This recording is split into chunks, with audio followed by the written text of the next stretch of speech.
This is Our View, brought to you by the members of the Washington Federation of State Employees.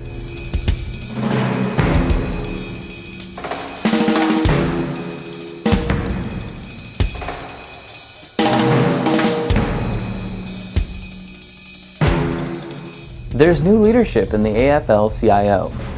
With the change comes a new emphasis on reaching young workers, which are the workers most affected by this economy. Well, the labor movement hasn't done such a good job historically of reaching out to young people, and they're some of the ones that have been most dramatically affected in this downturn in the economy.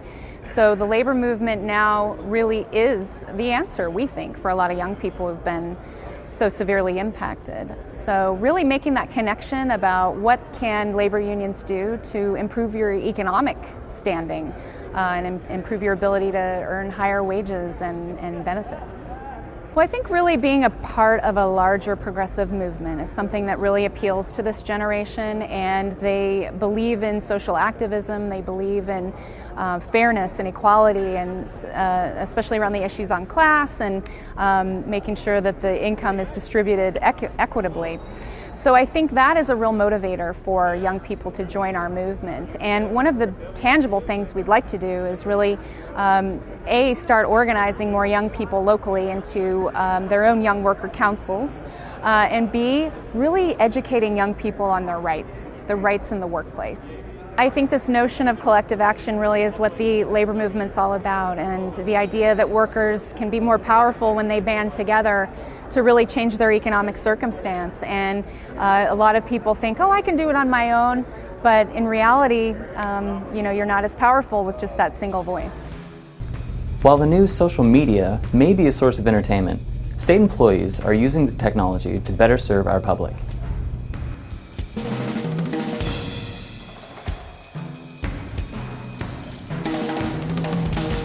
It all started back in 2007. There was a couple of big winter storms, and we realized, we get about 50 to 75,000 people on our website every single day. One day there was a huge winter storm, and we had over 300,000 people hit our website to get the viable information that we provide on a daily basis about, road construction, or there was a storm, the highway was closed. So it was really interesting to think, where are those people when they're not on our website? So we really kind of did some research to figure out how we reach people and reach those different audiences, and that's really at the time when social media really started picking up and started to be the thing where people were going every day on a daily basis on the internet. And so through that, we've really managed just to have great personal conversations with people about what we're doing in transportation, and really providing a great public service for them, just letting them know that the roads are closed, or that there is a road's going to be closed in the future, or that there's construction happening in an area, or just a lot of stuff that'll provide a lot of stress relief. So on a daily basis, we use Twitter to really tell people what we're doing as an agency and really keep them informed. Perfect example today, where there was a collision on SR2, on US 2, my apologies, that actually closed the roadway.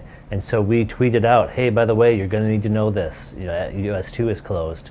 And so we got several responses from people. Oh, wow, thanks for letting me know. My family's actually headed out there. I'll let them know to take an alternate route. So we're really, providing stress relief for families and relieving congestion for that area. There were some really big estimates that came out when I-90 was shut down, because there's a lot of freight that passes over I-90 on a daily basis. When I-90 was closed for a couple of days, I believe last year, 2008, they came back and told us it saved them $10,000 just knowing in advance that the road was going to be closed, how long it was going to be closed, and where they should send their trucks to detour around so that freight could get where it needed to go.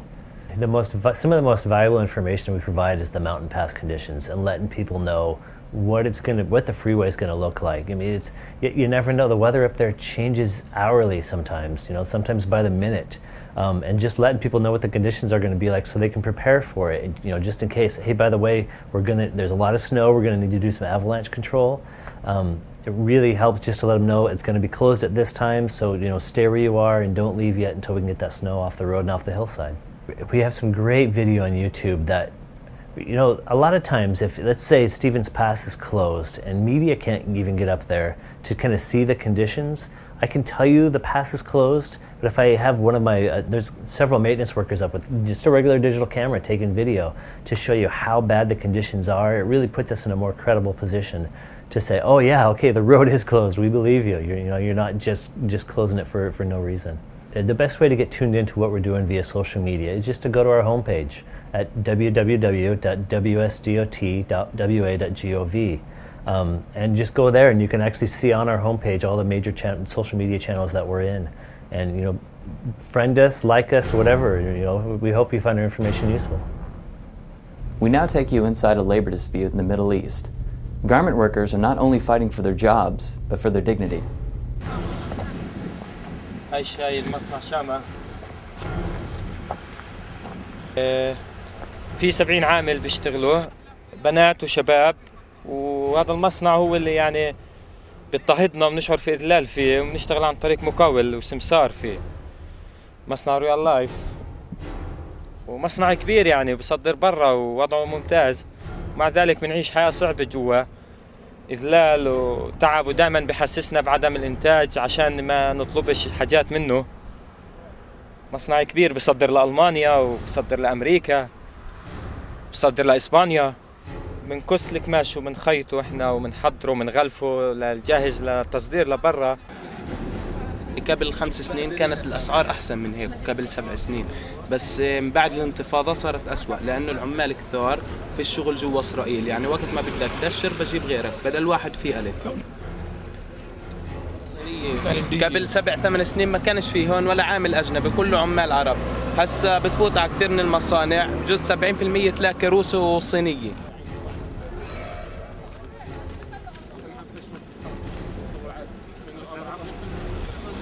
فاحنا لما رفعنا دعوة على المصنع، المعاش اللي بناخده يعني الساعة قليلة جدا. لما بلشنا على 9 شيكل بالساعة، بعدين بعد سنة أخذنا 10، وبعد سنة 11، وصلنا حاليا 13 شيكل على الساعة. يعني أنا انضربت بالشغل 3 ضربات بإيدي، واحدة هون واحدة هون واحدة بالإصبع هون، ولا مرة عالجنا على حسابه، ولا مرة أعطاني تعويض، ولا مرة أعطاني إجازة. ثاني يوم على الشغل وكل بتيجي بكرة ولا تدشر الشغل. يعني هو هذا بيشتغل على القص، له معاملة خاصة، فمرات هيك بسمح له، لكن عندنا بشكل عام قهوة شاي هاي ممنوعة عندنا كليا. والمسجل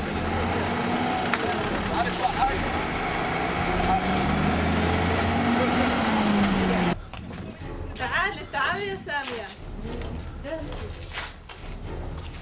انا بجوز حتى احتاطي له يومين، حتى احتاطي يعني بقول انت بتضل طالعه رايحه جاي على الحمام. قلت له حنان واحد تعبان مريض يعني بده يروح على الحمام. لقينا على الباب اللي هو شو بحكي لنا، انتوا الساعه بدكم ترجعوا ثقتكم فيي، مني انا اثق فيكم، بدكم تحرصوا هانا مثل الحمير. قلت له حنان احنا هان بني ادمين وإلنا كرامه، بدناش نحرص عندك زي الحمير، بدك اهلا وسهلا، ما بدك واحنا هان واقفين كون نفوت.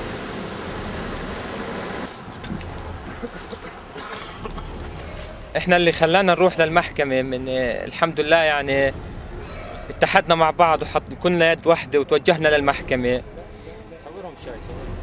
قعدنا في الدور، وبس شاف ورقة ضغط من المحكمة، جبنا الورقة من المحكمة نرجع على الشغل. في هذيك الساعة كان رجعنا على الشغل. بعد هيك صار يجيب عمال في الوقت الحاضر، بجيب عمال عندنا بعطيهم أكثر منا ب5 و6 شيكل، وفيش إنتاج عندهم، إنتاج معدوم، وبتعايدين في الخراج كلهم ما بيشتغلوش عمال جداد. قلت أنا بدي إياهم ما يشتغلوش وأنت تشتغل شغل معانا دي يعني. غير الشغل إذا دشرنا الشغل ما لكيش غيره، لأنه التصريح بنسحب وبتوقف، فصعب علي إني أفوت أدور على شغل ثاني. إحنا 8 شيكل أكثر وحدة يعني بين الخياطات وبين هذا، أكثر وحدة 10 شيكل أو 9 شيكل، أكل وحدة 5. وهون جانا هذيك الساعة يعني بيستغرب إنه إحنا كيف بنحكي. يعني تحاني أنا 8 أشهر ما حكيتش معاه ولا واحد حتى وقف جنبي.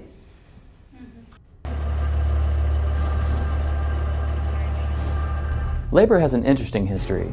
Here's Russ Reeder. Dorothy Day was born in New York City on November 8, 1897.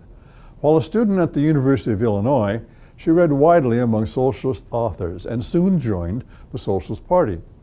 In 1916, she returned to New York City and joined the staff of The Call, a socialist newspaper. She also became a member of the Industrial Workers of the World, the IWW. In 1917, she moved to the staff of The Masses, where she remained until the magazine was suppressed by our government a few months later. After a brief period on the successor journal, The Liberator, Day worked as a nurse in Brooklyn from 1918 to 19. For several years, she continued in journalism in Chicago and in New Orleans.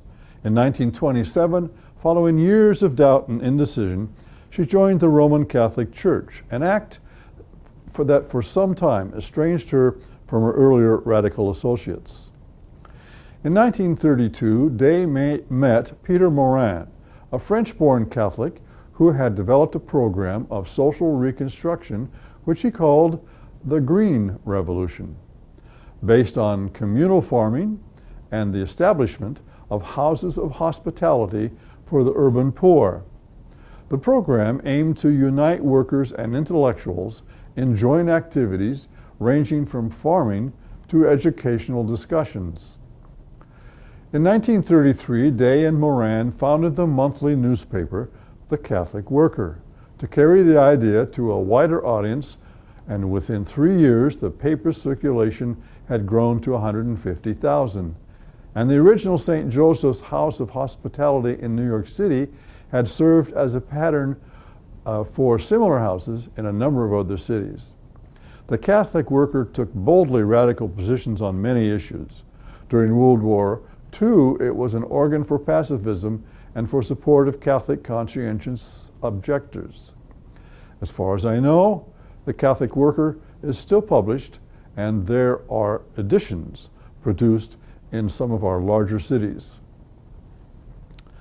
A professed anarchist, Day was widely considered in later years one of the greatest Catholic lay leaders of the time. She protested the Vietnam War and was arrested in 1973 while demonstrating in California in support of Cesar Chavez and the United Farm Workers. Day died at the House of Hospitality on the Lower East Side of New York City on November 29, 1980. Her autobiography, The Long Loneliness, was published in 1952. This has been Our View, brought to you by the members of Washington Federation of State Employees. We remind you, when you accept a paycheck for your hard work, you don't give up your rights. Thanks for watching. See you next time.